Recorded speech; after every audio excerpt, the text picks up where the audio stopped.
Good afternoon, everybody. Welcome to another video from Worry Free Boat Club. Today we're going to take you guys out on a boat that has dual outboard engines. Again, we're going to show you guys what to do when you're getting on and off the boat, how to disembark, and when you're parking the boat back, and of course, as always, how to operate the boat safely. So sit back and enjoy as we take you guys out on our Dino fishing boat. I have a booking today on a fishing boat. It has twin outboard engines. My booking's an afternoon booking. It's 2 to 6. I was running a bit late today, about 3 o'clock. So of course, I messaged the guys, or I messaged the scheduler to notify them that I'm showing up late so the guys aren't sitting around for me. We got Smith here, Captain Smith. He was our second employee. He left, but he's come back. The prodigal son has returned. For the older members, you might recognize him. He's rejoined us. We're happy to have him back. So I've showed up with my 5 buddies. Smith is here. He's got a checklist ready to go for me. He's filled out all the necessary information. The date, time when I show up with my friends, they'll know how many people are with me, the time that I'm departing. So we'll take a look at the boat and we'll take it out for a quick spin. On the outboard engines, again, typically the guys will have the engines running for you when you show up. But I just wanted to show you guys, if you guys do inspect the engines after and before the bookings, the engines do tilt up all the way so the guys can take a look at the propellers to make sure everything's in good shape. It's also a good habit for you occasionally just to check yourselves, make sure there's nothing in the propellers before you disembark.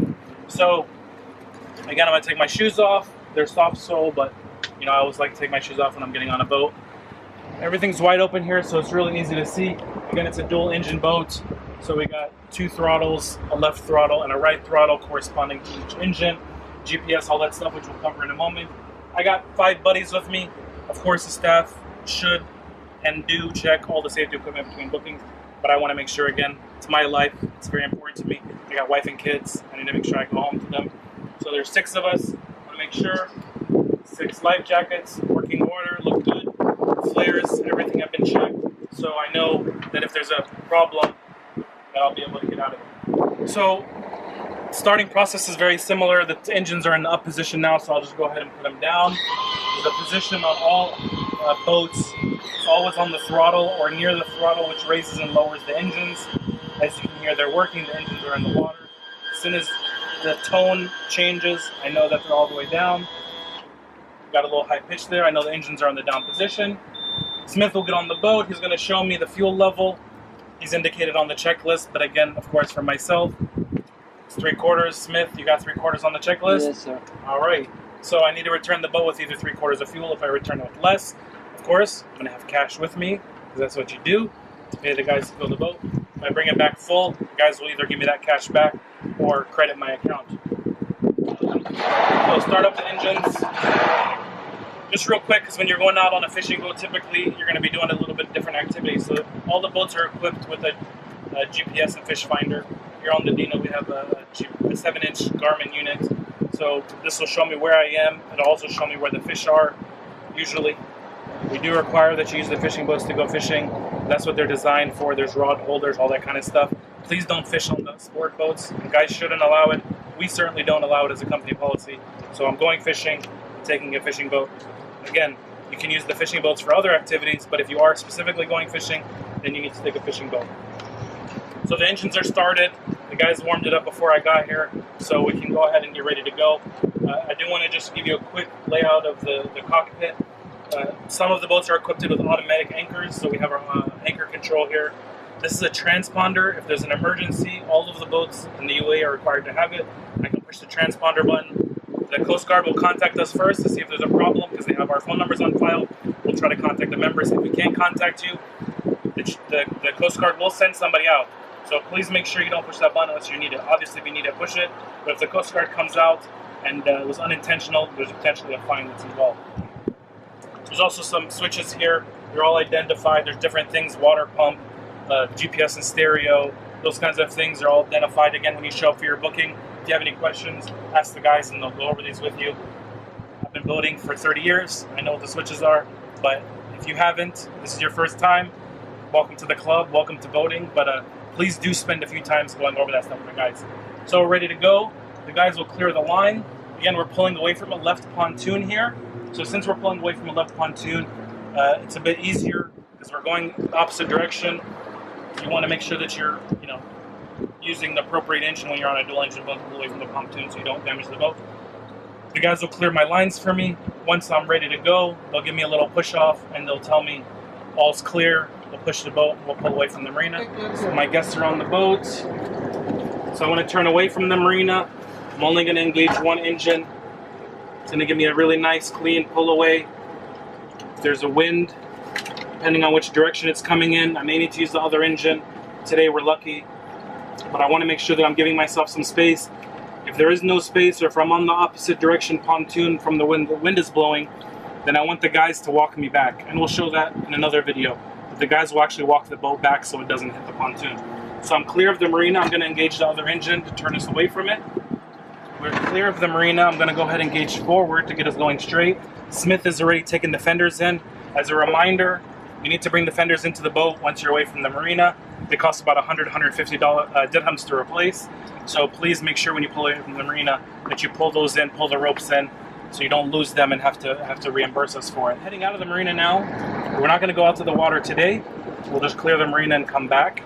But again, keep your speed down low. I just keep the throttles in the forward position. I'm not giving any gas just to get us out and make sure we don't cause any wake, and make sure we're keeping in the speed controls of the marina, because they really don't like it if you're speeding. So we're clear of the marina. Again, as with other dual engine boats, the benefits are that you can play the engines off each other to give yourself a nice 360-degree turn.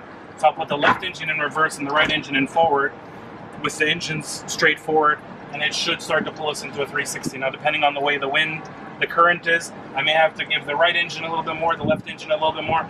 There's a little bit of current out here now, so I'll give the left engine a little bit more to pull us backward, but you'll see that the boat starts to make a nice, clean 360-degree turn. You don't want to give it too much, and actually if you give it too much gas when you're doing one of these 360 turns, it'll burn out the propeller. So make sure you're keeping it at a really low speed. I'm only got it at about 1,000 RPM and about 600 RPM on the other engine. If you get it up over 1,500, 2,000 RPM, you can cause damage to the propellers. So got this 360 turn going, nice and smooth. Ready to head back into the marina. I'll put the left engine so I can get a really sharp turning radius. Left engine is in neutral, right engine is in forward. When you're turning to the left, your right engine is going to give you a shorter turning distance. Going back in now, I'll give the left engine on. Again, I'm just going to put him in the forward position, but without giving too much gas. So generally keep it under 1,000 RPM in the marinas. We'll keep you within that 4-knot speed limit. Again, when you're leaving, take a look at the boats around, look at the berth numbers, so we can see we know we're in the G berth. This boat belongs here. So with a dual outboard engine boat, parking should be relatively easy when you're on a day like today with low current, low winds. You want to line up the nose of the boat with the corner of the parking space. Again, just the forward position. I'm going real slow here, maybe 2 or 3 knots. I got the boat lined up with the corner of the parking. Once the boat is into the parking space, I'll put it into neutral, and I'll put the right engine only in reverse. It'll pull you in for a really smooth parking job. Obviously, again, the staff should be here. Give them a call before you head into the marina. Once they have the ropes, I'm not going to turn off the engines until I'm fully parked in case something happens, but I do have the boats in neutral position. You know, these are 200 horsepower engines. We don't want to be fighting the guys when they're pulling the ropes in. So keep the boat in neutral as they're parking. If there is a problem, the guys will throw you the ropes back, and you can pull out of it. You guys have the ropes. I'm tied up to the marina. I'm good to go. My guys had a great day. We caught some hamor, caught some kingfish, queenfish. I caught a shark. Ready to go home and grill it out. We're in the marina. Go ahead and turn the engines off.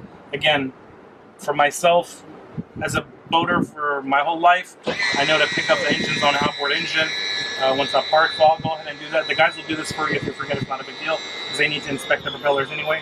I like to go ahead and do it too. So my engines are clear. Smith, our lovely captain, is going to jump back on the boat. He's going to inspect everything, make sure there's no damage. And again, we'll check the fuel level. I left with 3/4. I came back with 3/4, right, Smith? Yes, sir. Everything's okay. So he's going to give me the checklist to sign to say that I return with the same fuel level as when I left. I signed. Again, there's a comment section on the card. Let's say today I went out. Unfortunately, I lost a fender. I'll just make a little note here, lost fender. Of course, the guys will notice that as well when they do their inspection, but as a courteous person, I want to make sure that I'm letting everybody know. After my guests get off the boat, I'm going to spend about 30 seconds to walk around the boat, make sure I didn't forget anything. Fishing rods are expensive. You know, take all my stuff with me. Sunglasses, cell phones, of course, are important. One of the things that we do want to make sure, again, the registration card is on the boat. These are very difficult to replace, so please make sure that when you get on the boat and when you leave the boat, the registration card is here. If you take it with you, you're going to have to come right back to bring this, because the boat can't go out without this, and if you lose this, it's a pretty difficult process to get replaced. Everything is good. We had a great day out. I guess I had fun. Fuel is ready to go. The boat's in the same condition as when I took it. Thank you for being a member of Worry Free Boat Club. Happy to have you. If you have any questions, the staff is always here. Contact Wayne, Cheryl, Grace, Ijaz, myself, any of the staff in the marina if you have any questions, comments, concerns. We always appreciate your feedback. The club is for you guys. So thanks. Take care.